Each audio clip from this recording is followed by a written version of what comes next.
Hey everybody, how's it? Aloha, good morning. This is Geebz here, your old composer here at the Decomposer Lounge. Peeling back the layers and dissecting your favorite tracks. I am back with Metallica.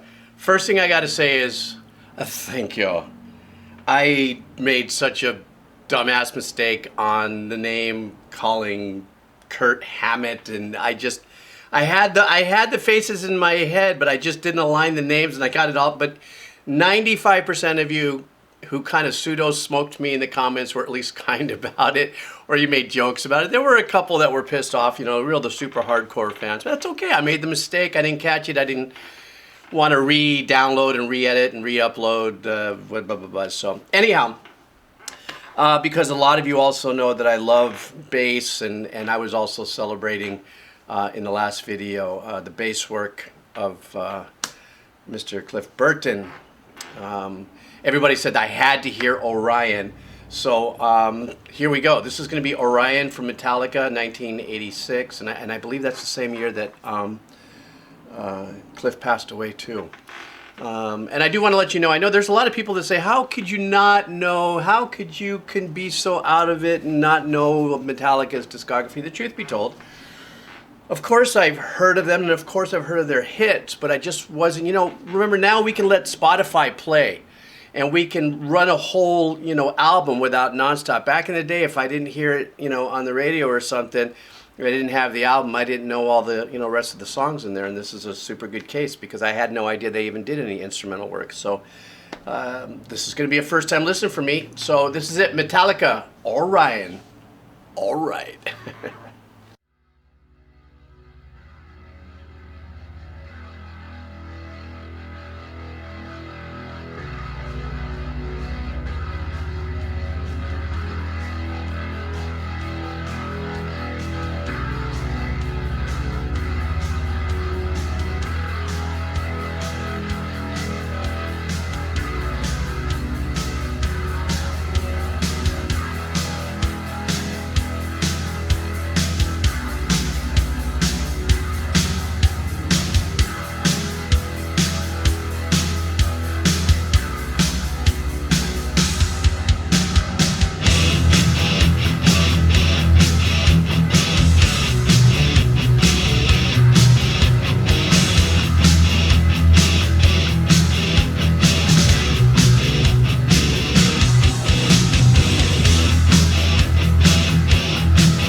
Man, I super dug that change up there in the rhythm arrangement. That was just going on there. I remember the last video that I did that we were talking about the really weird, unique meter that was in that last track that I did. And you know, some people were saying that Lars was, you know, behind the beat or ahead of it, or you know, had kind of built something upon himself to make that little move that kind of made it kind of jumpy. I think was that Master and Puppets I think I was doing. This is really nice. They just go ahead and they just shifted up the arrangement on that, which I thought was really cool, and it sounded super purposeful, obviously. Whereas the last one, people were saying, "Well, no, that was kind of a mistake." I don't know. I love the throatiness of the guitar sound, the punchiness of the whole mix. The drums sound huge. The snare sounds like it's this fat and in your face, and that was very much from what recollection I have from the '80s. Metal scene, that was like that's a staple in the engineering move, is to pull that. But since I don't know and I don't have any of the creds in front of me or anything, you guys tell me, is that like a real throaty, overdriven, gargly B3 or a Hammond that's going on back there? That could have been an overdub through it, because it sounds like it. I mean, I can't imagine it kind of. I guess they could have done an overdub.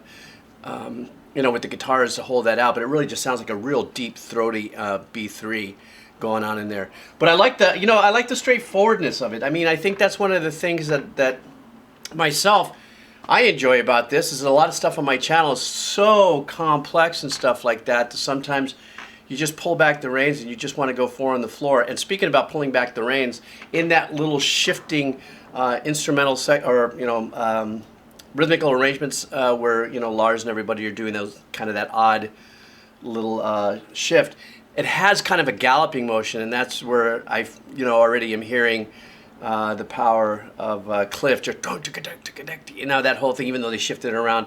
So we got that gallop going on in there. So let me go back a little bit and let's keep rocking it.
Okay, there's no two ways about it, but Cliff completely shines right through that whole section right there. I personally would have loved to have heard a little more of him in the mix and kind of push him up a little further, because he was everything.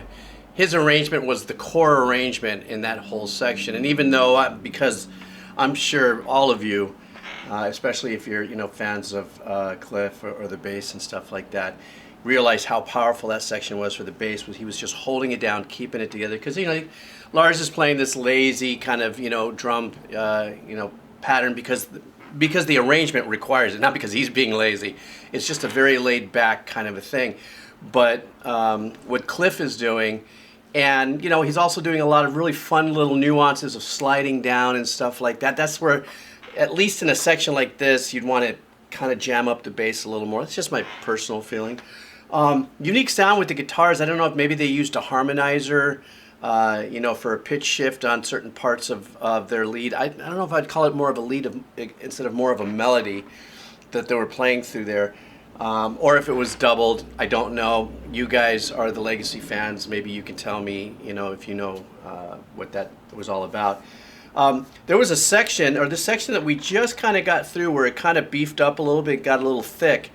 For about 8 bars, as Cliff changed his line and got a little more aggressive, it sounded like there was a stereo supporting riffing behind it. So like maybe lower in the mix, but it seemed like it was a hard left, hard right following of what Cliff was playing, or maybe the first bar and a half of what he was playing. Like you'd hear like a and it really it's hard left and right, or pan left and right, and it doesn't stand out in the mix, but it really, as a nuance in the mix, as kind of I don't want to say like an artifact, because that would be, most people, when you say the word artifact, it's a leftover something from a process. But that sounded really cool, and I really dug that. But there's no two ways about it. Cliff just lit this up and just kept this thing grooving without a doubt. Lars, he does what he does best, but the guys with their melodies, I'm not sure where Orion fits in the list of songs. If this was part of a complete journey, by doing this instrumental, but it's actually really super cool, and I'm blown away. It's really super cool. I'm fully digging this. So stand by.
Wow, a traditional fade. I'm sure this song must have been a blast when they played live. You guys tell me, but this seems like something that they probably, on the fly, extended it beyond, obviously, what is this? This is almost 8.5 minutes here. And actually, what I just heard, as far as my personal opinion, that last section right there, that chugginess and that power, that was really super sick. I started getting that. I said, okay, good. Now we're gonna heat it up, and now it's gonna go. And then we got a hard fade out of that one. Like I said, I don't know where this fits in the song, in the journey of Master of Puppets. And I don't know how many instrumentals they have done through the course of releasing, what are they at, 37 albums now, or just forever? They just guys keep going and going. But, you know, it's really nice for me in the back of my mind to know that, that with Cliff gone, such loyal fans out there. When everybody was leaving the comments about, you got to please listen to Orion, please listen, you can really hear Cliff, do his thing and stuff, that, yeah, he was killing it and stuff. I just wish it would have been pushed up hotter in the mix, especially in that section where he completely carried the section. He really did. He completely carried the section, because the rest of the arrangements and stuff were just laid back and chill and stuff, but it was Cliff's playing through that middle section that I'm glamming over. That just carried it all the way across. And it also added a really super nice break in because they were repetitive in their patterns, just to get everybody into the soak, into the rinse, get everybody's head, banging into it and stuff. Obviously not a lot of, trickery and hardcore chord changes and moves going on there. But this was definitely one of those call to action, anthem-y kind of vibes and stuff like that. And so I dug it. I dug the sound of the guitars. It brings me back to the days, for me, to the days. Anyhow, well, thank you very much. I really appreciate you guys hanging in there and coming back with this, to honor Cliff Burton. And I also want to thank you guys for your support. You guys have been buying me cups of coffee and shirt. There's shirts there, too, if you want to check out Patreon and stuff. All that supports the channel. So, yeah, that's my story. I'm sticking to it. I hope you guys have a killer day. Aloha. All right.